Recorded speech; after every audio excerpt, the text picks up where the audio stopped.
토론은 최봉호 건설정책포럼 위원장님께서 진행해 주시겠습니다. 이제 마이크를 위원장님께 넘기도록 하겠습니다. 안녕하십니까. 본 포럼의 야당을 맡은 정책포럼위원장 최봉호 교수입니다. 토론에 앞서 토론자분을 소개해드리겠습니다. 소개해드릴 때 박수로 맞이해주시면 고맙겠습니다. 제 옆에 순으로 소개를 드리겠는데요. 먼저 이성훈 국토부 건설정책과장님 선택해 주십니다. 김문경 한국건설인정책연구원 연구원장님 선택해 주십니다. 최석인 한국건설산업연구원 본부장님 선택해 주십니다. 김학도 현대건설 토목사업본부 상무님 참석해 주셨습니다.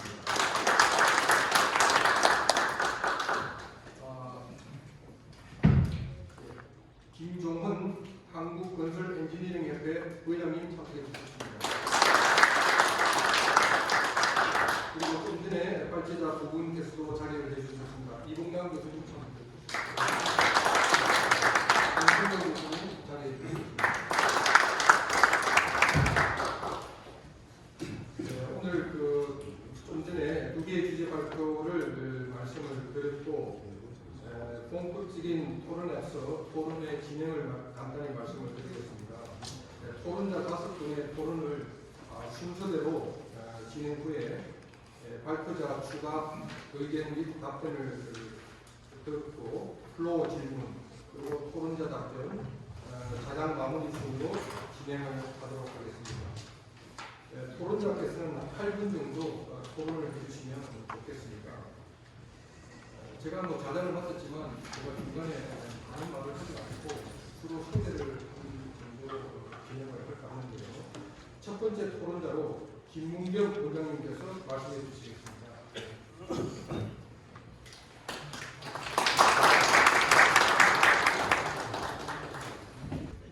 낯설입니다. 제가 연구 말씀드리게 돼서 조금 제가 연구원 정치인은 이제 5달밖에 안 됐습니다. 아직 지식 수준이 낮으니까 양해해 주시고요. 굉장히 제가 당황스럽습니다. 저희 옆에 저희 감독관님, 기술정책과장님이 저희 감독관님이십니다. 그 앞에서 발표하려니까 좀 부끄럽기도 하고요. 발표 8분대로 하도록 하겠습니다. 우리 지금 닥치고 있는 여러 가지 위기 문제에 대해서는 두 분 단체장님께서 말씀 이미 하신 바가 있습니다. 같은 얘기인데요. 그래프로 보시면 2022년, 2027년, 2032년 이렇게 가면서 건설 기술자들이 어떤 형태로 변화되는가 하는 것을 연령별로 예측한 저희 연구원 자료가 있습니다. 그래서 보시게 되면 이 숫자는 큰 의미를 갖지 마시고요. 이 형태를 보게 되면 하늘이형에서 2022년 하늘이형에서 2032년 예측하는 완전 T형으로 가는 것을 아까 안승준 박사님 말씀하셨던 것을 우리 건설 기술인에 대해서도 똑같은 현상을 조금 더 우리는 좀 강한 형태로 되는 것을 볼 수가 있습니다. 주요 원인으로서 두 분도 원인에 대한 말씀을 했지만 좀 나름대로 정리하면 첫 번째 직업의 의미가 퇴색을 하고 있습니다. 젊은 사람들이 직업을 볼 때 어떠한 일을 하는가 하는 것을 보는 것보다는 어디서 일하는가 그리고 어느 기업에서 일하는가 하는 쪽으로 가고 있습니다. 저희 기술인 협회 그리고 기술인 정책 연구원이 바로 옆에 있는데요. 1층에 스타벅스가 있습니다. 어제 저희 워크숍을 하면서 직원 왜 여기 왔냐 했더니 1층에 스타벅스가 있어서 왔답니다. 이게 어디서 일하는가 하는 게 굉장히 중요한 그러한 신입 직원들한테는 중요한 문제가 되고 있습니다. 그리고 부정적인 이미지 우리가 갖고 있는 것도 잘 이해하고 계십니다. 우리 전통적인 교육 과정의 한계입니다. 우리가 건설 산업 구조가 아직 변화되고 있습니다. 그래서 수직 계열화되는 그런 산업 구조 속에서 우리가 기술을 선행기술 기획과 관련된 선행기술 그리고 설계와 시공에 관련된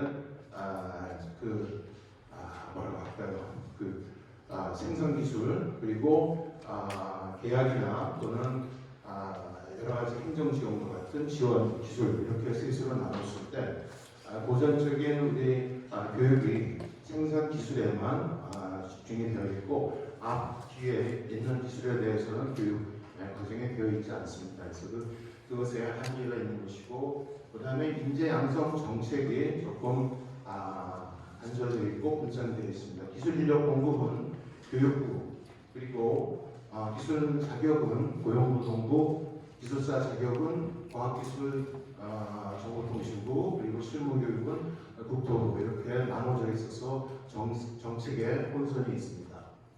그리고 인재 양성보다는 기술 개발에 우선하는 우리 국가 정책을 갖고 있었습니다. 2023년도 국토교통과학기술 그 전체 예산을 보게 되면 6천억의 예산을 가지고 있습니다. 그 중에 인력 양성에 관련된 예산은 46억입니다. 처음 이제 작년에 도입된 국토교통 DNA 플러스 융합기술 대학원 요청 사업이 처음 도입됐는데 작년 이전에는 이나마도 없었습니다. 그래서 앞으로는 기술 개발보다는 인재 양성 쪽에 상당한 저희가 신경 써야 되지 않는가 하는 생각을 하게 됩니다. 이 비슷한 문제들을 사실은 우리나라에서만 갖고 있는 것이 아니고 전 세계적으로 문제를 가지고 있습니다. 이것은 지금 세계경제포럼에서 2018년에 그 건설 산업에서 인재가 수급되지 않는 그런 문제를 해결하기 위해서 제안한 내용들입니다. 기업과 산업계, 정부 이렇게 섹터별에서 필요한 내용들을 제안한 것이 있습니다. 기업에서는 인력 수요 공급을 전략적으로 계획할 필요가 있다. 직원의 자기개발과 평생교육을 장려하라. 생산성과 직업 만족도 향상을 위한 신기술을 도입하고 직장 문화의 현대화와 다양성은 여성 그리고 외국인들을 얘기하는 것이 되겠습니다. 산업계에 대해서는 산업 이미지를 제고하는 노력을 할 것이고 새로운 인재풀을 아이덴티파이하고 그리고 유인하는 그러한 노력을 해라. 산업의 일반적인 업무 흐름, 관행을 얘기합니다. 그리고 진로를 소개하는 노력을 해라. 교육계와 협력해서 직업훈련을 해라 하는 것이고 정부에 대해서 제안하는 것은 혁신을 자극하고 산업의 매력도를 높이는 노력을 장려하고 후원해달라. 표준화와 민간협력을 통해서 우리 산업이 가지고 있는 복잡성을 최소화하도록 노력해달라. 교육 및 직업훈련 프로그램을 쇄신해라. 일자리 창출과 일자리 매칭을 정부 기관에서 지원해 주는 것이 좋겠다 하는 이런 제안들을 세계경제포럼에서 한 바가 있습니다. 저희하고 비슷한 문제를 그리고 해결하는 방법도 저희가 참고할 수 있을 것 같습니다. 제가 정부 정책 방향과 관련해서 우리 감독관님 계시니까 몇 가지 좀 제안을 해드리겠습니다. 첫 번째는 기술 인력 양성과 육성 패러다임의 변화입니다. 아까 말씀드린 것과 마찬가지로 생산 기술 중심으로 하는 교육 패러다임에서 전후 우리가 버티컬 인티그레이션 할 수 있는데 필요한 기술 양성을 할 수 있도록 정부 정책이 갔으면 좋겠다 하는 것이고요.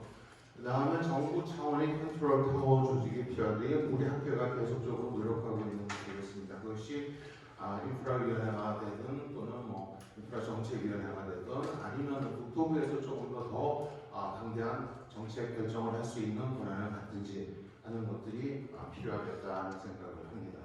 그 다음에 정부 지원을 위한 비용이 중요하다고 생각하는데요.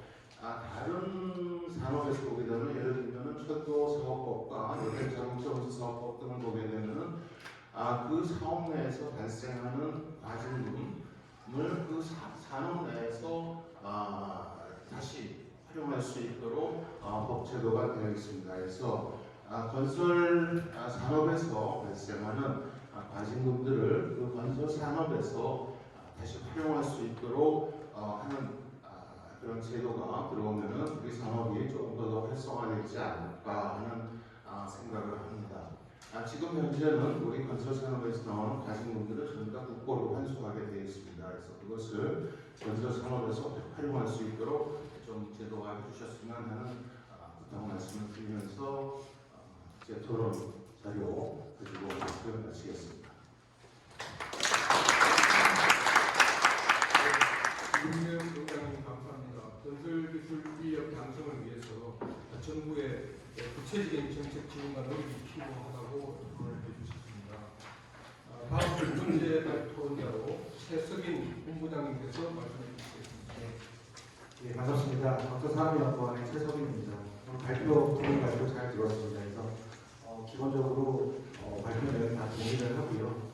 그리고 우리나라가 보면 또 다른 나라에 비해서 저희가 경쟁국이라고 부르는 나라에 비해서 불리한 점도 좀 있는 것 같습니다. 그리고 미국은 남미라든지 저희 아시아에서도 또 중동에서도 한번 굉장히 미국에 가서 일을 하고 그러니까 이런 백업을 할 수 있는 국가 어떤 그 시스템이 갖춰져 있는 나라고 또 그런 자원이 풍부하게 그 나라 가서 일할 수 있는 분위기가 있어서 조금 질적으로 떨어지는 부분이 있더라도 어떤 양적인 측면에서는 기술자 수급에 그래도 어떤 어느 정도 여유를 가질 수 있다는 생각이 듭니다. 유럽 역시 유럽 자체가 경제가 이렇게 한 묶음으로 되어 있고 또 동유럽이 있고 아프리카에서도 이런 것들을 유입할 수 있다고 생각이 듭니다. 또 한편 중국이나 인도나 일본은 자국 인력 자체가 굉장히 많습니다. 근데 우리는 인구도 많지 않고 후방을 좀 백업을 할 수 있는 그런 지리적으로나 문화적으로 그런 것이 갖춰져 있지 않기 때문에 이런 기술 인력의 어떤 부족 문제는 상당히 좀 심각하다 볼 수 있고 지금 상태는 어떻게 보면 뜨거운 물이 끓어오르는 소탄에 있는 것 같다. 지금 당장 현업을 하는데 어려움이 계신 분이 있지만 많은 건설에 계신 분들은 지금 당장 또 고령화된 인력이라도 쓸 수 있는 인력이 있기 때문에 지금의 비즈니스를 이어갈 수 있을지 몰라도 곧 이제 이것이 절벽에 올 수 있다는 생각이 듭니다.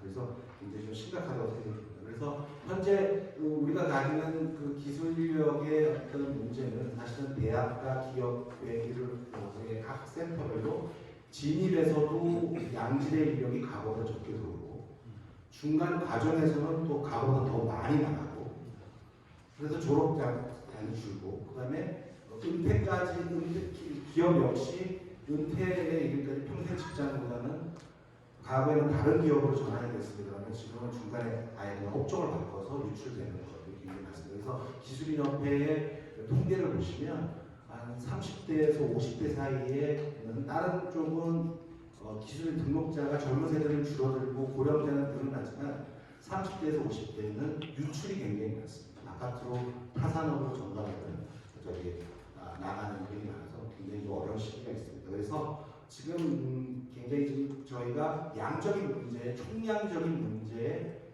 큰 위기감을 가지고 있고요.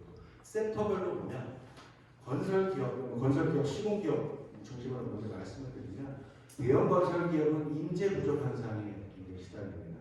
좋은 인재를 그래도 저희 앞으로 들어와 있는 인재를 많이 데리고 와서 중간에 얼마 되면 바로 나가는 현상이 굉장히 심각하고 지역 중소건설기업은 현재 생산할 수 있는 인력이 없습니다. 그래서 지역 중소건설업계에서 외국인 기술자를 활용할 수 있게끔 만들어달라는 의지가 굉장히 큰 실정입니다. 그래서 이런 어떤 또 그 각 섹터별로 또 니즈들이 다르고 결국은 뭐냐면 또 저희가 이직하는 또 우리가 고령화될수록 이제 원래 다니던 회사에서 다른 데로 이동을 하는데 그것도 이제 생산, 우리가 보통 여기 생산이라고 하면 설계와 시공의 기업의 종사를 제가 생산으로 표현을 하겠습니다. 생산보다는 이제 감리라든지 시스템이라든지 관리 파트 쪽으로 많이 넘어갑니다. 결국은 생산 부분이 계속 줄어드는 겁니다.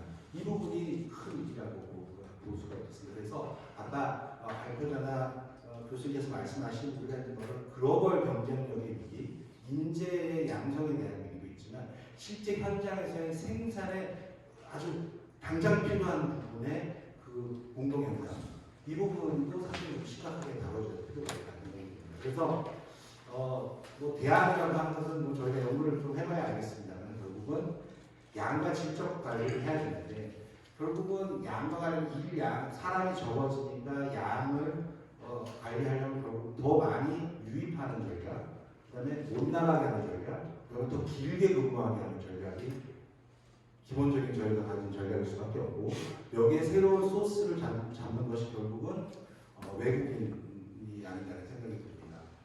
그리고 일과 관련해서도 일의 양을 늘린다는 것은 사실은 양을 보면 근로기준법이나 노동 뭐 이런 법 강화를 해서 저희가 일을 오래 시킬 수가 없습니다. 그러면 일 양보다는 일의 효율을 높이는 방향으로 뭔가 가야 되는데 그것은 디지털 전환의 방식으로 우리가 혁신할 수밖에 없다. 우리가 건설 산업이 지금 이제 탈현장 중심으로 스마트 건설 뭐 이렇게 얘기하지만 제조업과 비교해 보면 탈현장은 사실 이제 제조업과 동등한 수준에 올라가는 정도라고 생각이 듭니다. 바깥에서 봤을 때는 건설사 우리가 저희 산업 내에서 입장에서 봤을 때는 굉장히 큰 성과를 이루는 발전으로 볼 수도 있지만 제조업의 많은 부분이 이미 로봇으로 만들고 이미 자동화가 되어 있는 산업이 있거든요. 그래서 저희가 자동화뿐만 아니라 디지털화까지도 동시에 잡아야 되는 그런 숙제가 있다는 것이죠. 그 다음에 저희가 기능 인력에 대해서 과거에 다기능화를 말씀드렸는데 결국은 아까 이동현 교수님 작가님도 말씀하셨는데 기술자가 다기능을 하기는 어려운 부분이 있을 수 있겠습니다만 아까 구조기술자가 다양한 상품, 공정을 볼 수 있게끔 만드는 뭔가 기술자 경력 관리의 트랙을 좀 바꿔서 우리가 부족한 부분은 뭔가 해결해야 되는 것이 아닌가 생각이 듭니다. 그 다음에 직업 경로에 있어서도 우리가 경로는 크게 두 가지가 있는 것 같습니다. 국가 자격 체계의 경로가 있고 회사 내에서 경로가 있습니다. 자격 체계에 대한 경로는 따로 정책적으로 되어야 되겠습니다. 회사에서 보면 저희가 회사에 취직했을 때 건설회사로 보면 현장 소장 정도 되면 한 20년 걸리나요? 그 다음에 임원이 되려면 25년 정도는 되는 것 같습니다. 이렇게 오래 걸리는 산업에 저희가 물론 배워야 될 것 같고 훈련해야 될 게 많은 영역입니다만 어떤 이런 지금 같은 세대의 유능한 인재가 빠른 승부가 나지 않는 세대가 들어오려고 하겠습니다. 그런 부분은 상당히 저희가 직장 내에서 어떤 기술력을 인력을 키워나가는 전략에 있어서도 좀 뭔가 변화가 필요하다. 예를 들면 제가 부록에 조금 놀았는데 미국의 그 스마트 건설대 유명한 DPR사라고 있습니다. 미국은 10대 한 5등 정도 안에 드는 건설 회사인데요. 그 회사는 평균 연령이 43세 정도 되고요. 10년 정도 근무를 하면 현장 투자가 됩니다. 굉장히 빠른 방식으로 성장을 가능하게 하죠. 이런 면에서 봤을 때 우리나라의 지금 현재 건설 기업이 가지고 있는 직제라든지 성장이 너무 올드스쿨이 아닌가 하는 생각이 들어서 그 부분도 뭔가 좀 변해야 되고 거기는 자리 역시 자기의 공간 역시 IT 기업과 같은 형식으로 정해져 있지 않고 출근에 따라서 공용도 쓰듯이 쓰는 굉장히 혁신적인 여러 가지 내용들이 있는 것 같습니다. 그런 것들도 계속 같이 가야 뭔가 대학부터해서 뭔가 기술력의 어떤 변화가 일어나지 않을까 생각이 듭니다. 여담입니다만은 저희가 이제 그 건설 산업의 이미지 제고, 그다음에 경쟁력 제고를 통해서 뭔가 이제 유능한 인재를 뽑는 것도 첫 번째 목표야 되지만 두 번째 목표는 건설 아까 이번에 말씀하셨고 건설업이라는 게 한번 진입을 하면 또 굉장히 또 안정적으로 오래 할 수 있는 직업으로 갖게 됩니다. 점점 또 훨씬 더 라이프 스팬이 길어지기도 하고요. 그래서 그런 것들을 오히려 또 조금 저희의 세일즈 포인트로 여러 가지 조금 차선의 인재 혹은 어떤 그 인력에 대해서 좀 유인 정책을 좀 피는 것이 필요하다 생각이 들고요. 글로벌화에 대해서도 생각이 드는 것은 우리가 이제 많은 우리 국내 기술자의 경쟁력을 글로벌화해서 해외 시장에서의 경쟁력을 발휘하고 뭔가 경쟁을 높자 이것도 반드시 필요한데 거꾸로 글로벌화는 외국에 있는 기술자가 한국에서 자유롭게 일하기 위해서도 글로벌화는 우리 산업의 글로벌화는 좀 필요한 것이 아닌가 생각이 듭니다. 우리 산업이 글로벌화되지 않고 하는데 해외 기술자를 위해서 자유롭게 일할 수 있는 여정이 좀 맞다고 생각이 듭니다. 그래서 글로벌화의 관점을 해외 진출에도 방점을 둬야 되지만 국내 유입에도 좀 방점을 둬야 된다 이렇게 생각이 듭니다. 그래서 마지막으로 우리가 고민해야 되는 것은 굉장히 유능한 인재 또 글로벌화에서 탑티어 그룹에서 우리가 원하는 내용의 기술력의 양성도 필요하지만 아까 말씀드린 같이 중간 영역이나 하위 영역에 실제 생산 업무의 설계와 시공이나 이런 실제 일을 할 수 있는 인력이 지금 당장 부족하기 때문에 그 부분은 어떻게 추gun할 것이냐 두 가지 틀에도 가야 된다 이렇게 감사합니다.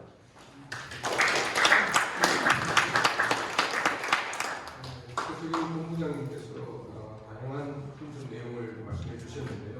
건설 기술 인력의 양성과 유지를 위한 구체적인 문제 인식 그리고 구체적인 대응 방안 제시에서 건설 인력의 글로벌화 그리고 고도화, 경쟁 요인의 다양화, 유입된 인력에 대한 처우와 관리 등에 대해서 자세하게 설명을 해주시는 것 같습니다. 세 번째 토론자로 임낙호 현대건설 총무님께서 말씀해 주시겠습니다. 네, 안녕하십니까. 현대건설 임낙호 총무입니다. 저의 내용 또한 앞 패널 분들의 내용과 대동소이합니다. 같은 내용인데 저는 그 대형 건설사의 관점에서 건설 기술 인력의 노령화에 대한 어떤 문제점과 개선 방향에 대해서 말씀드리겠습니다. 저 또한 이 포럼의 패널로 참석하게 돼서 저희 회사의 저희 사업본부의 토목사업본부의 연령별 인력 분포 사항을 한번 조사해봤습니다. 저 또한 그냥 막연히 신규 젊은 인력들이 좀 부족하다 이렇게 생각하고 있었는데 이번에 조사해보고 상황이 굉장히 심각하구나 이렇게 느꼈습니다. 일단 40대 이상이 70%를 넘게 구성되어 있습니다. 저희 토목사업본부가 한 1000명 되는데 40대 이상이 70%, 30대 이상, 30대가 30%, 특히 20대는 4%에 조금 못 미치고 있습니다. 1000명 중에 40명도 채 안 되는 이런 상황이었습니다. 다시 말해서 저희는 지금 직급이 매니저, 책임 매니저, 임원 이렇게 3단계로 직급을 단순화했는데 지금 직급으로 보면 대부분 70% 이상이 다 책임 매니저고 매니저는 30%밖에 없고 예전 직급 체계로 보면 현장이나 해외 현장이나 국내 현장이나 본사에서 그 실무를 담당하는 사원 대리 과장급이 30%고 직책자이면서 책임지는 업무인 사무장급이 70%를 차지하는 그런 상황입니다. 이런 기술 인력의 고령화로 인한 어떤 문제점은 실무 업무 수행 인력의 절대 부족으로 국내나 해외나 현장뿐만 아니라 본사 근무 인력 또한 근무 강도가 굉장히 세지고 스트레스가 과중되고 있는 상황입니다. 이로 인해 가지고 젊은 기술자들이 2, 3년을 버티지 못하고 그만두고 이런 상황이 계속 반복되는 상황입니다. 젊은 인력을 또 젊은 인력으로 대체를 해야 되는데 대부분의 경우 경력직을 채용해서 근무 인력을 대체하고 있는 상황입니다. 그러다 보니까 연차가 높아지고 직급이 높아짐에도 불구하고 계속적으로 실무 인력이 부족하다 보니 실무 업무에 투입이 돼서 경험이 쌓여도 새로운 업무에 자기 업무 능력이 향상되는 게 아니라 숙달되는 자기 업무에 그냥 계속 같은 업무가 숙달되는 기능인으로 변질되는 그런 실정입니다. 그래서 이런 것들이 업무 역량 확장하는 기회를 가지지 못하고 성장하게 돼서 결과적으로 회사의 경쟁력이 저하되고 있는 그런 상황입니다. 저는 저희 토목 건설 산업의 경쟁력은 인력, 맨파워라고 생각하고 있습니다. 이런 식으로 저희 건설업에 신규 인력 유입이 안 되고 고령화가 계속되면 젊은 세대로의 기술 및 경험 전파가 단절되고 젊은 세대를 주축으로 하는 첨단 기술의 도입 및 활용이 상대적으로 제한되어서 우리 우리 토목 건설 산업의 그 지속 가능 경쟁력이 국가 경쟁력이 급속히 악화될 것이라고 생각됩니다. 저는 그 젊은 세대가 저희 건설 산업으로 유입이 되지 않는 원인으로는 기본적으로 저출산으로 인한 그 산업 인력, 신규 인력이 부족하기도 하지만 특히 저희 건설 산업에 그 유입이 되지 않는 원인으로는 우리 건설 산업이 전통적인 산업으로 이미지가 약간 올드해 보이고 또 방송이나 이런 데서 토건족이 비자금을 조성한다는 등 어떤 드라마에 조폭들도 막 연계되어 있고 이런 식으로 굉장히 억울하게 저희 산업 자체에 대한 어떤 부정적인 이미지가 있고 또 TV 매체에서도 저희 산업이 소개되는 프로들이 극한직업, 체험 삶의 현장 이런 데서 소개되는 것 같이 매우 위험하고 특히 삶이 더럽고 힘들게 일하는 모습으로 반영되어서 그 젊은 세대뿐 아니라 다른 세대 사람들도 저희 산업이 그야말로 그 3D 업종의 대명사처럼 인식되고 있다고 생각됩니다. 또 하나는 요즘 세대들의 직업을 갖는 이유가 어떤 사회적, 어떤 국가적 공헌도와 같이 공공적인 가치보다는 워라밸 등 그 개인의 행복, 개인 생활 등을 최우선으로 하기 때문에 아무래도 사회적 공헌도와 같은 비중이 큰 저희 산업에 대한 선호도가 떨어지는 것이라고 생각합니다. 저는 그 개선 방향으로 우선적으로 저희 산업에 대한 이미지 쇄신이 시급하다고 생각합니다. 저희 산업이 그 미래 사회에서 저희 건설업의 역할과 비전에 대해서 적극적으로 홍보해야 한다고 생각합니다. 예를 들어서 사우디 네옴시티, 스마트 도시, 저희가 지금 준비하고 있는 부유식 도시, 수중 도시, 그 밖에 도로, 터널, 공항, 항만 등의 각종 SOC 사업에 저희 산업이 단순히 시공, 노동하는 것이 아니라 기본적으로 첨단 기술을 개발 적용해서 시공하는 것뿐만 아니라 전반적인 프로젝트 매니지먼트 및 디벨로프먼트까지 저희 산업 분야에서 수행하고 있음을 적극 홍보해야 한다고 생각합니다. 다들 얘기하는 대로 기술 인력에 대한 그 인센티브라든가 탄력적인 어떤 근무 환경 등을 개선해서 처우 개선을 통해서 신세대의 유입을 유도해야 한다고 생각합니다.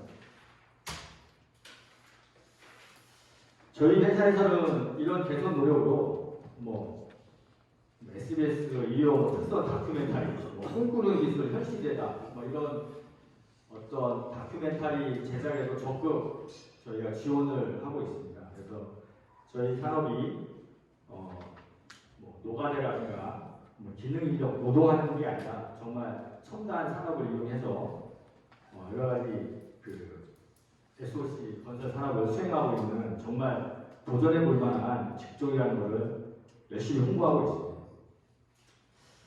또한 저희 대학 학부생들의 실습 프로그램 운영해서 저희 건설에 대한 이해를 높이고 있으며 대부분의 실습생들이 당사로 저희 학부생 실습 프로그램을 했던 학생들은 대부분 당사로 취업을 지원하고 있으며 당사 또한 서류 전형을 면제해주는 등 잘 운영되고 있는 상황입니다. 또 비전공자의 그 건설 산업의 유입을 위해서 당사는 별도의 기술 교육원을 운영해서 비전공자들한테 전공자들 기술 인력으로 양성하고 있는 프로그램도 있습니다.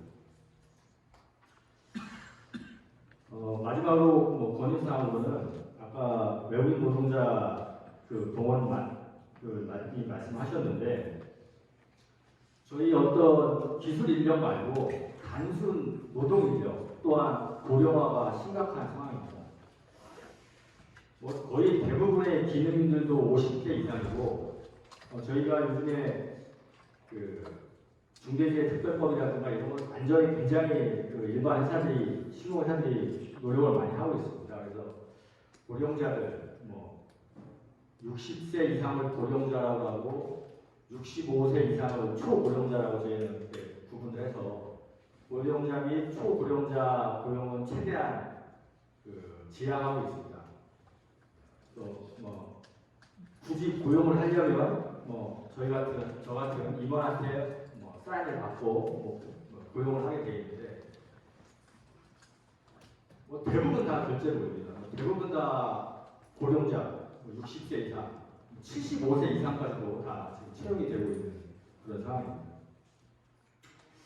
그래서 저는 이런 단순 노무직에는 외국인 노동자들의 고용을 좀 확대하고 그 제도를 좀 개선해야 된다 이렇게 생각하고 있습니다. 지금 저희가 외국인 노동자를 고용을 하려면 뭐 14일간 뭐 외국인 노동자의 뭐 고용 노력을 하고 그 다음에 뭐 고용노동부에 뭐 금액 기준에서 1억당 0.4인 해가지고 이렇게 쿼터를 받아가지고 고용하는 걸로 알고 있습니다. 고용하는 절차가 굉장히 뭐 번거로운 상황이고 뭐 조금 민감한 문제이긴 하지만 저희 나라는 외국인 노동자에게도 그 우리 국내 노동자와 똑같이 그 최저임금제를 보장해주고 있습니다. 그래서 굉장히 그 상대적으로 타국에 비해서 상대적인 높은 금액을 외국인 노동자들한테 뭐 제공하고 있고 현실적으로 뭐 외국인 노동자의 고용이 크게 회사에 뭐 도움이 안 되기 때문에 특별히 열심히 노력을 안 하는데 그 어떤 그 외국인 노동자 고용 제도를 조금 더 뭐 현실적이면서도 효율적이되게 뭐 개선할 필요성이 있다 이렇게 생각이 듭니다. 마지막으로 저도 제가 그 사원 대리 뭐 이럴 때 제일 많이 들었던 내용이 우리 건설 산업이 뭐 사양 산업이다.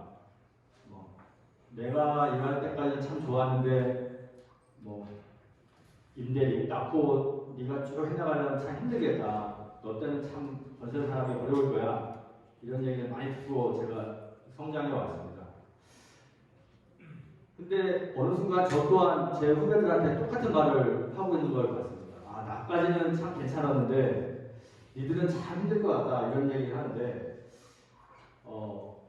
제가 그런 말을 들었지만 저는 뭐 우리 건설 산업이 그렇게 뭐 비전이 없거나 사양 산업이라고 생각을 안 했습니다. 마찬가지로 뭐 저희가 지금 이렇게 노력을 하고 또 저희 후배들이 저희 노력을 잘 따라온다면 저희 건설 산업은 사양 산업이 아니라 저희 미래 사회를 선도하는 그런 첨단 산업이 될 것이라고 생각합니다. 감사합니다. 임낙호 현대건설 상임님께서 대형 건설사 관점에서 말씀해 주신 것 같고요. 특히 현대건설에서 건설기술원의 노령화 문제점과 개선 방향 그리고 신규 인력 확보를 위한 다양한 노력들 그리고 스마트 건설 기술 적용 예 같은 것을 책자에 담아두고 있습니다. 오늘 들어보니까 중견, 중소 건설 기업의 목소리도 들어봤으면 좋았을 것 같습니다. 오늘은 초대를 못했고요. 다음 네 번째 토론자로 김종은 부회장님께서 말씀해 주시겠습니다.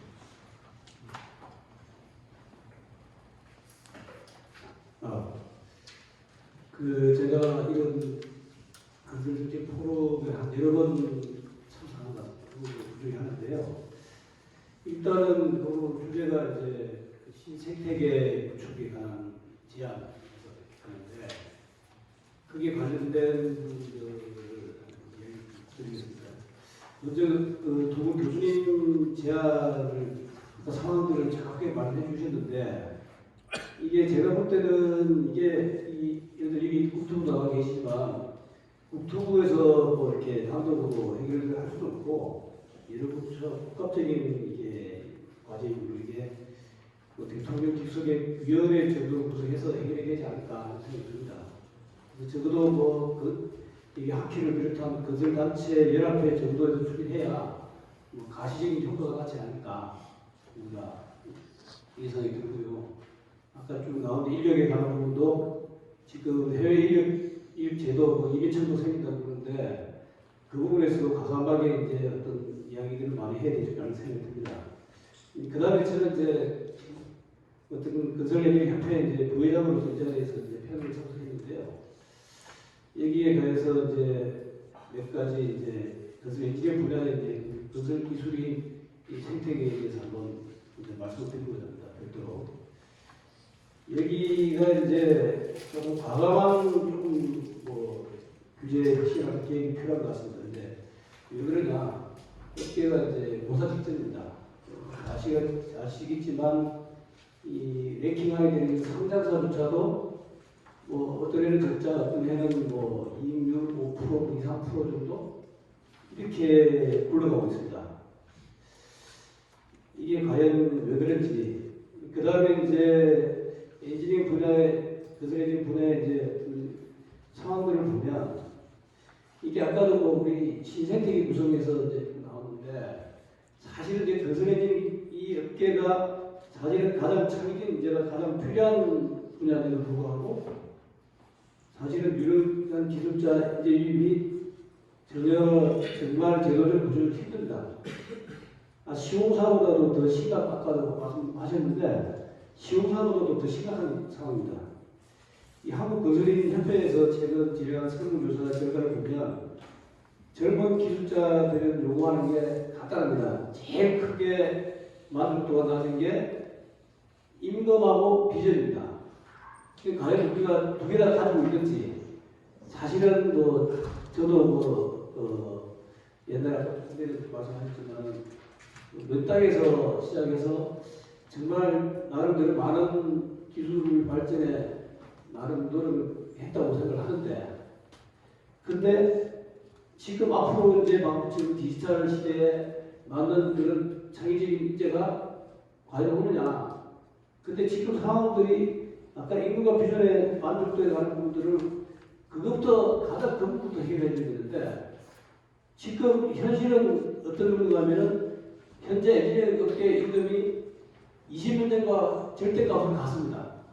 그게 무슨 말이냐 하면 물가상으로 따지면 반토막 같다는 얘기입니다. 그런데 어떤 젊은 기술자가 오겠습니까? 불가능한 거 아닌가 생각이 듭니다. 그래서 제가 볼 때는 그리고 한 가지 이 금융감독 공시자를 보면 플랜트 산업이나 건설 산업하고 비교해도 평균 임금이 한 70% 수준밖에 안 됩니다. 엔지니어 업계가. 자, 그러면 이 부분들이 어떻게 되느냐?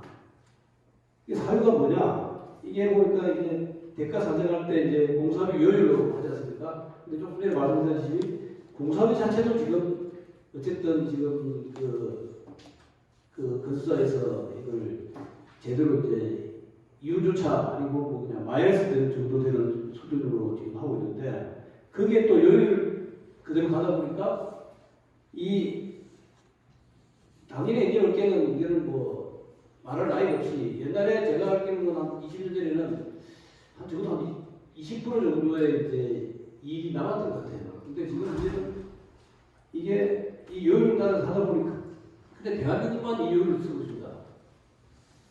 다른 나라에서는 뭐 실비현상이라든지 아니면 같이 병행해서 상황에 따라 다르게 한다든지 이렇게 있는데 이게 그런 상황에서 지금 불가능 입장이고 그리고 우리가 이제 새로운 어떤 BIM 제도를 도입해서 하고 있는데 사실은 당연히 그렇게 가야 됩니다. 근데 문제는 이게 그조차도 대가가 50% 정도밖에 안 됩니다. 50% 왔다 갔다 내외에. 그래서 이거 가지고 뭐 단어수도 내고 했는데 그러다 보니까 뭐 임금에 관한 부분, 젊은 기술자를 유입할 수 있는 가장 근본적인 임금에 관한 부분 전혀 지금 할 수가 없습니다.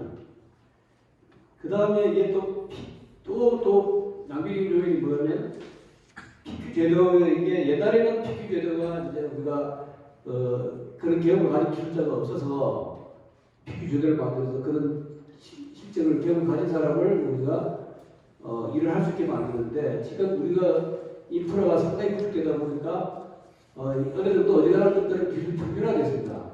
근데 똑같은 그 제도를 가지고 아직도 작동되고 있으니까 젊은 기술자들이 일을 하는데도 불구하고 이 친구들이 사책이나 부책으로 책임자 쪽으로 갈 수가 없습니다. 이런 계획하고 그럼 필요한 기술자가 별도로 있어야 됩니다. 이게 제가 대충 저희 회사를 한 4, 5년에 따져보니까 인건비의 7% 정도 됩니다. 그러면 엔지니어 업계 인건비라는 게 전체 원가의 한 50%를 차지하고 있습니다. 그러면 이게 3.5%의 그냥 이익을 그냥 갈라보는 거거든요. 그런데 이런 간단한 PQ 제도조차도 아직도 이게 정책이 덜 되고 있습니다. 이런 부분들이 이제 결국은 이게 이렇게 모여서 이제 젊은 엔지니어들을 유입할 수 있는 임금의 여러 부분들을 우리가 지금 못 해주고 있는 거거든요. 그리고 이제 또 뭐 우총이 지금 하고 계시지만 PN 제도를 하려고 그러면 해외 거는 뭐 우리가 설계한 사람이나 우리가 그 시공이나 우리 건설사업 관리 이렇게 한 사람을 두 가지 다 할 줄 아는 사람을 우리가 PN으로 수밖에 없는데 근데 우리나라는 설계하고 건설 관리하고 아직도 칸막이에서 우리가 해결하지 못하고 있습니다. 화끈하게 풀어줘야 되는데 이 부분도 지금 안 되고 있거든요. 그래서 그런 거랑 PM 양성이 사실은 힘든 제도를 만들어 놓고 가고 있습니다. 가고 있고 그 다음에 이제 소위 기술력 입찰이라고 하는 이 종신제를 만들었는데 이게 기술력 입찰인데 사실은 영업력으로 결정되는 심각한 문제가 발생되고 있어서 이게 또 상당한 에너지 낭비를 하고 있습니다. 이게 다 비용과 같이 맞물리거든요. 그래서 이런저런 것들에 관한 부분들. 근데 이게 이제 이 계산 방향은 아까 말씀드렸지만 아주 간단합니다. 대가 현실화와 이제 규제 개선인데 대가 현실화는 아까 뭐 실질적인 가산 방식 계속 조정하는 부분들을 하고 있는데 이 부분들이 근본적으로 해결돼야 될 것 같고요.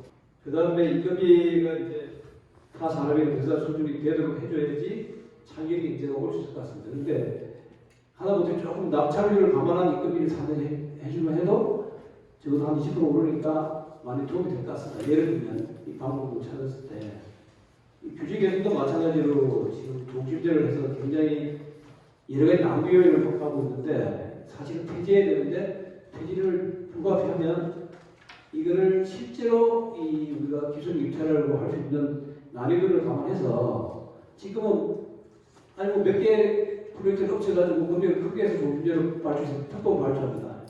필요하면. 그래서 이 부분들을 근본적으로 해결해 줘야 되는 거 아니냐는 생각이 들고요.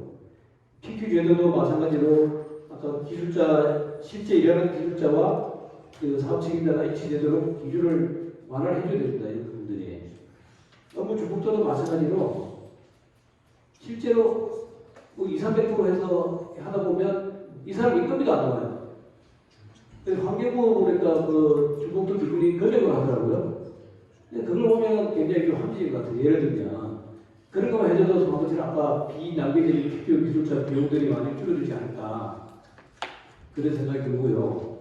그 다음에 뭐 설계와 건설 관리 칸막이를 과감히 이 PM 제도를 도입하면서 과감히 글로벌 시대에 맞게끔 바꿔야 되는 부분이 필요한 것 같고 또 아주 간단한 건데 이게 아까 이제 아까 젊은 초보 기술자들이 와야 되는데 이 건설 관리 같은 경우 보면은 신입 기술자가 아예 못 들어오게 제도가 되어 있습니다. 어떻게 됩니까면은 초보 기술자의 기술 자체가 기사가 없으면 안 됩니다. 대학을 졸업하더라도. 그 다음에 초보 기술자를 평가합니다. 그럼 3년 이상 뭐 이렇게 기준 이렇게 해버리면 신입 직원들이 어디 초보 현장에 건설 관리에 투입 자체가 안 됩니다. 그래서 저희들은 초보 기술 자체가 없어요. 엔지니어링 업계에서 건설 관리에 초보 기술 자체가 아예 없어요. 그러면 어떻게 투입하느냐? 중급 내지는 보고를 갖다가 초기사에 투입하는 겁니다. 그러니까 젊은 친구들이 진입 장벽이 있어가지고 아예 오지도 못합니다. 그나마 조금 아쉬운 친구들이 장교를 졸업하고 와야 되는데 아니 진입 장벽이 있어서 이런 것들은 조금만 기준만 바꿔도 되지 않을까 생각이 듭니다. 그 다음에 계약조도의 뭐 동등업자 계약조도는 그렇고 사실은 이런 것들이 제가 이렇게 막 여러 가지 떠들지만 많이 빠지기도 한데 업계에서 요구하는 수준은 참 상식적인데 이게 시행령이나 시행규칙이나 PQ준을 바꿔도 상당한 부분이 해결됩니다. 업계에서 젊은 그러다 임금이 자동적으로 올라갈 거고 그러면 그 친구들이 어느 부분에서 조금 더 유연하게 젊은 친구들이 이 진입할 수 있을 것이고 결국은 다른 산업부처럼 연봉이 올라가야 되거든요. 근데 이런 부분들이 여러분들이 가장 아까 신생태계에서 이론을 우리가 좋은 사람을 영입해야 되는데 가장 기본 근본을 해결해 주지 않으면 그냥 이론만 해가지고 아무 발전이 없습니다. 변화가 없습니다. 그런 부분이 필요하고요. 그래서 그런 부분에서 아까 말씀드린 부분에서 이게 정부 역할이 좀 과감해야 되지 않느냐. 조금 뭐 이렇게 이게 하나 조금 바꾸고 이렇게 노동식으로 해가지고 이게 근본적으로 해결이 되겠냐. 그러니까 물론 지금 사실 뭐 바꿔야 될 것만 제가 제 입장에서 이야기했지만 국토부에서 지금 PM제도 도입하는 것 등 해서 엔지니어 발전을 위해서 많은 일들을 사실 추진 중입니다. 근데 문제는 국토부가 이게 아까도 뭐 말씀하시는 분이 있는데 우리 윤 부장님 말씀하셨는데 국토부에서 다 해결할 수 있는 게 아닙니다. 이게 결국 예산에 관련된 기재부가 갈등을 주고 있고 그 다음에 이 기술 기준에서 국토부에서 만들어 놓으면 이걸 다른 부처에서 따라줘야 되는데 또 그것은 나름대로 다 끊어고쳐요. 취지에 맞지 않게. 지금 행안부가 어떤 상황을 벌이고 있는가 하면은 뭐 어떻게 계약적으로 바꾼다면서 모든 재량권을 재량권을 자기들이 가지고 가겠다. 그거를 참고하되 만들겠다. 근데 과연 지자체에서 그만한 능력을 가진 사람들이 있어서 그거를 재량권을 만들어서 가지고 있을 건지. 근데 아까 말씀드린 것처럼 지금 어느 정도 일반적인 어떤 프로젝트들은 기술 준비가 됐습니다. 그 정도로 이제 다 되겠는데 그 비슷한 프로젝트를 가지고 다 기술을 다 다르게 한다? 그럼 굉장히 혼란스럽고 거기에 대한 비용도 더 들고 문제가 상당히 발생합니다.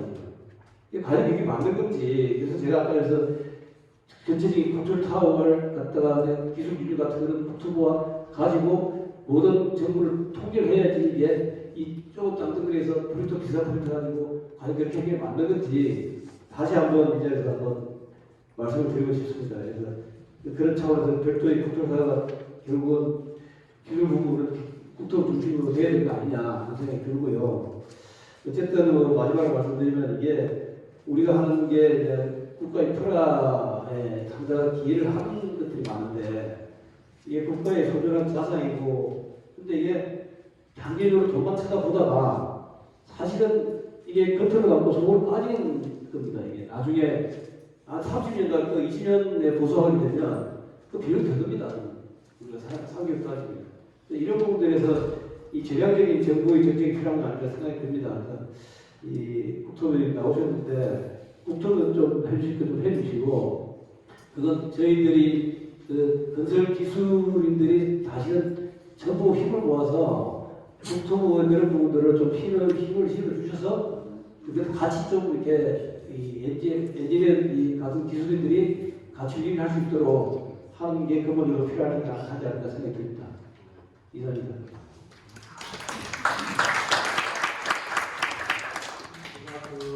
김종훈 부회장님 감사합니다.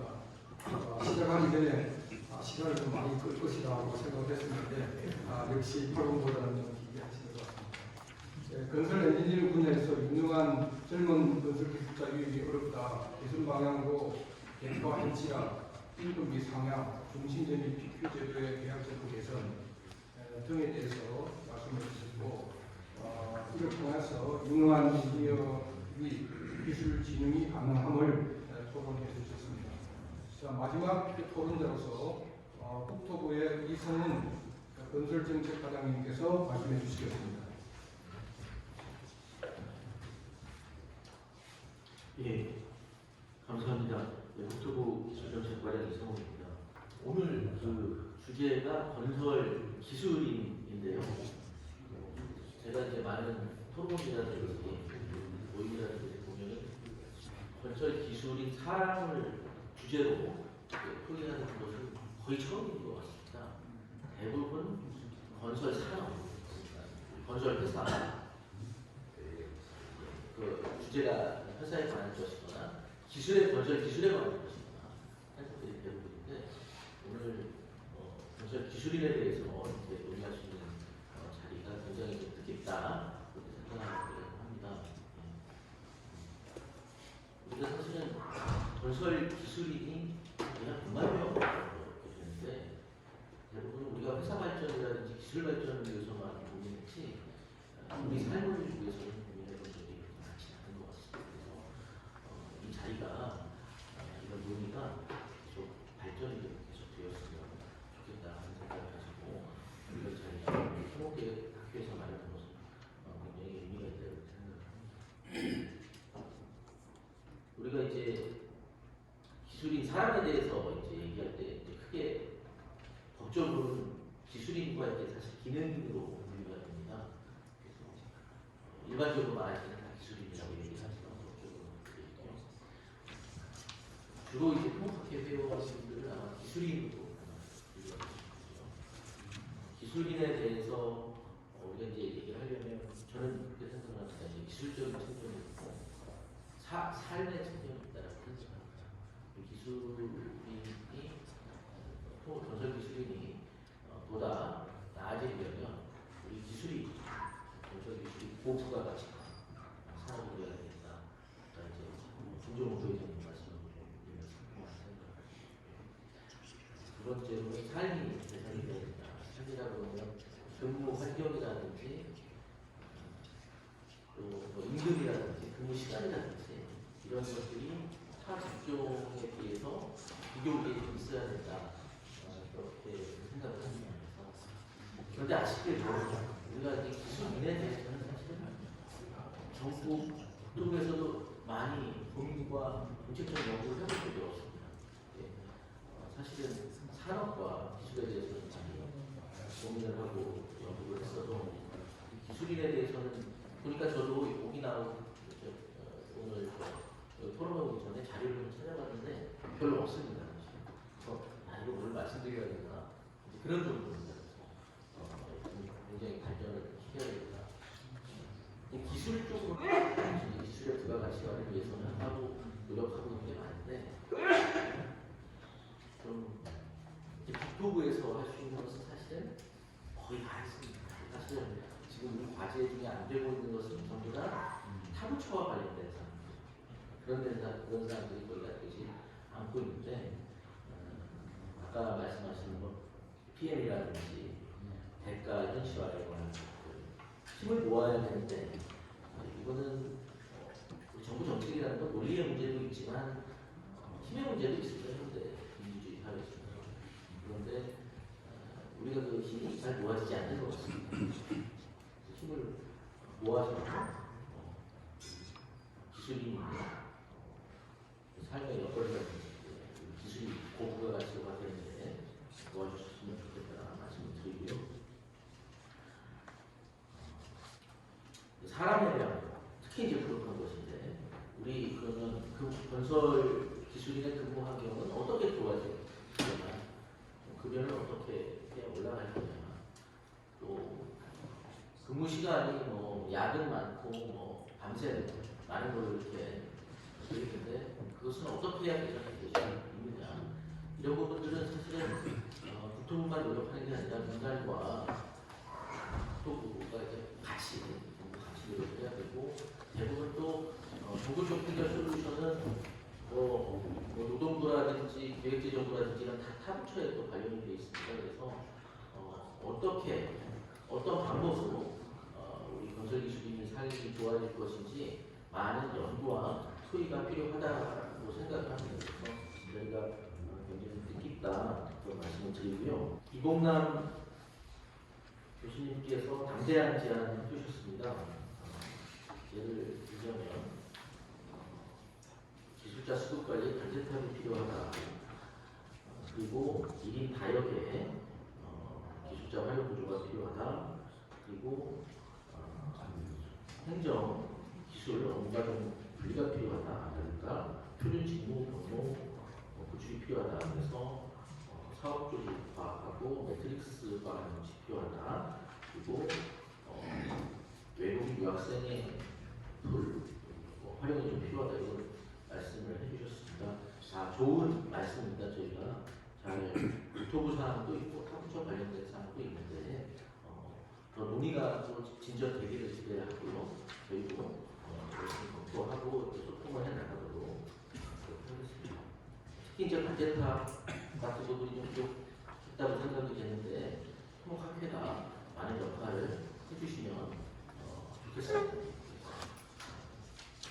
우리 회장님하고 또 우리 기술인 협회라든지 우리 건설 기술인 정책 연구원이라든지 같이 모여가지고 서로 모아서 좋게 됐으면 하고 있습니다. 건설 기술인 수급 양성 대책해서 안승준 교수님 말씀 주셨는데요. 역시 젊은 기술자 유입이 필요하다. 해외 건설 기술자 유입이 필요하다. 건설 기술의 글로벌화가 필요하다. 교육의 다학제화가 필요하다. 이런 좋은 말씀해 주셨습니다. 그래서 저희도 연구 발전시켜 나갈 수 있기를 기대를 하고요. 특히 뭐 다학제화 이런 부분들 같은 경우 학교에서 많은 의견 주시면 저희가 성실히 검토하고 소통하면서 좀 더 진전될 수 있도록 하겠습니다. 우리 기술과 산업 쪽인데 기술은 이제 굉장히 전보다 굉장히 스마트가 되고 있습니다. 건설 기술이. 그래서 디지털 기술이 이제 발전이 되니까 굉장히 생산성이 높아지는 고부가 같이 산업을 개선하려고 하는 중이고요. 정부도 이제 스마트 건설 쪽에 영향을 좀 집중을 하고 있고 건설기술연구원 같은 연구원에서 한 5년 전인가요? 한 4년 전에 또 스타트업들 육성하는 프로그램도 만들어가지고 이렇게 했습니다. 전문분들이신데 그런 부분들 계속 발전시켜서 건설기술도 스타트업이나 나와가지고 아주 새로운 회사가 중견기업으로 성장할 수 있는 그런 토대를 또 만들어 나가겠다 이렇게 국제 방향을 가지고 있고요. 이제 처우 개선과 관련해서는 사실은 힘을 모아야 될 것 같습니다. 그래서 우리 저 회장님하고 여러 단체장님들하고 같이 노력을 해서 좋은 결과가 있었으면 좋겠습니다. 감사합니다.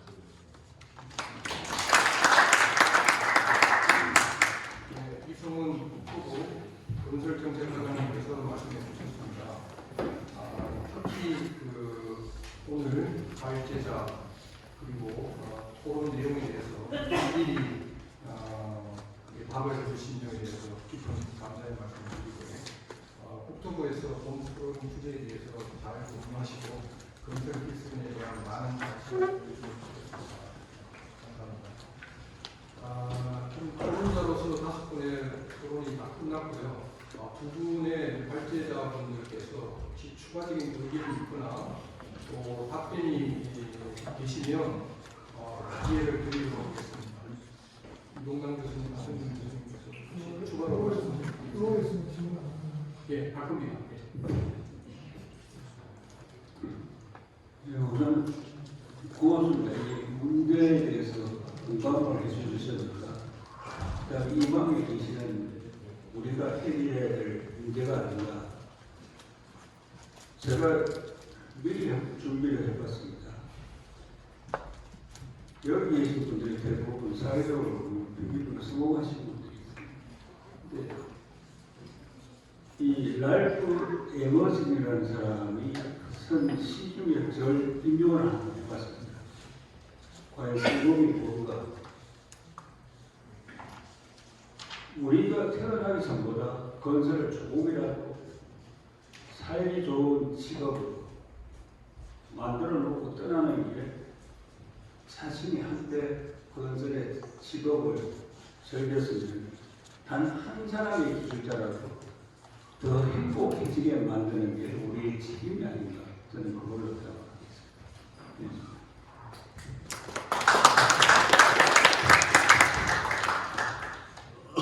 간단하게 말씀 한마디만 드리겠습니다. 저는 이제 학교에 있으니까 젊은 미래 잠재적 우리 건설 기술인을 많이 만나는데 그 젊은 이들이 어떤 생각을 하고 어떤 가치관을 갖는지 우리가 곰곰이 좀 생각해볼 필요가 있다는 생각이 듭니다. 처우 문제 말씀도 하셨는데 과연 처우가 개선되면 건설 분야로 사람이 몰릴까? 그것도 어쩌면 좀 너무 단순화된 공식일 수 있다 그런 생각도 합니다. 건설이 아무리 스마트화 되더라도 사실은 그 본질적인 건설의 속성 중에 변하지 않는 몇 가지는 또 있다고 생각합니다. 그런 면들에 대해서 제가 만나본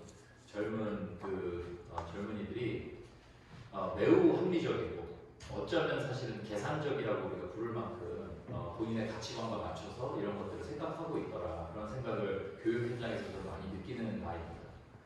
그래서 과연 어떤 처우 개선이나 어떤 단순한 한두 개의 조건이 바뀌면 바뀔 것이다, 그런 것도 사실은 어떤 우리가 문제의 본질적 속성을 다 파악하지 못하고 있는 부분일 수 있다, 그런 생각이 듭니다. 그래서 결국에는 마지막에 가서는 저희가 우리 산업이 갖고 있는 여러 가지 면을 개선해야 되는데, 그 개선의 목표가 어디여야 되느냐, 우리 산업이 다른 산업보다도 더 오고 싶은 산업이 돼야 됩니다.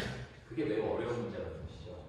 우리 건설의 속성, 또 현장에서 인력이 필요하고 또 지방 근무, 해외 근무 이런 것들이 본질적으로 필요한 산업이라고 봤을 때, 그럼에도 불구하고 젊은이들이 우리 산업으로 오고 싶게 만드는 그런 것이 과연 무엇일까? 굉장히 많은 고민이 필요하고, 아까 말씀드렸지만 산업 간 경제, 그리고 거기다 국가 간 경제. 그래서 아까 최석희 본부장님 말씀하신 것 중에 굉장히 제가 공감했던 거는, 사실은 외국에서 지금 근무하고 있는 건설 기술인이 우리나라 산업에서 들어올 수만 있다면, 들어와서 일을 하고 싶게 만들어야 사실은 그 건설 기술인이 현직에서 현직으로 이동을 하든, 아니면은 미래의 잠재적인 외국 젊은이들이 우리나라에 있는 교육기관을 통해서 건설인으로 배출이 되고, 그러니까 결국에는 다른 산업, 타 산업, 그리고 또 더 나아가서 타 국가에 대비해서 우리가 얼마나 이 산업이 정말 매력적으로 되게 만드느냐가 그렇게 쉽지 않은 문제라는 그런 생각이 듭니다. 그래서 마지막으로 제가 좀 답을 드리기보다 오히려 더 고민을 더 자극시키는 말씀 드린 것 같아서 죄송한데, 그 말씀을 좀 첨언하고 싶었습니다. 감사합니다. 추가적인 의견 그리고 답변 감사드립니다. 포럼 위원장으로서 마무리 말씀을 마치고 올 토론을 마칠까 하는데요. 저희들이 토론을 가지고 발제하고 했는데 플로어에서 많은 보이스들이 나오고 그 공유화되고 교류를 할 수 있게 되어서 기쁘게 생각합니다. 올해 첫 번째 토론에서는 건설기술자 신생태계 구축에 대한 양대한 제안 주제로 토론을 가졌습니다. 사실 그 마무리 말씀으로 제가 요약하는 걸 준비를 했는데 시간상 그건 생략하도록 하겠습니다.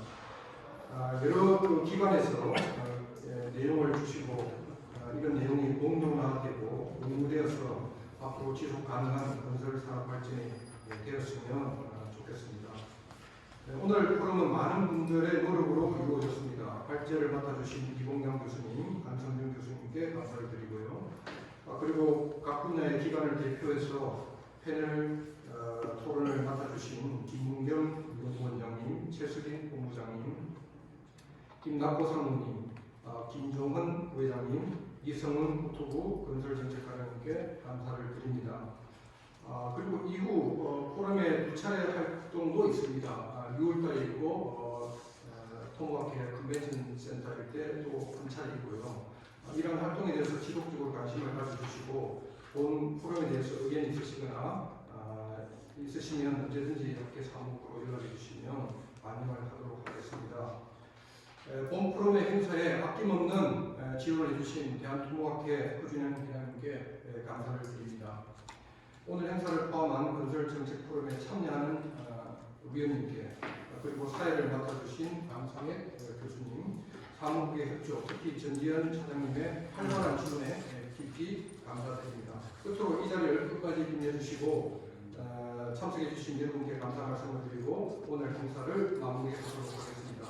이상으로 제33회 대한통합회 건설정책포럼 세미나를 마치도록 하겠습니다.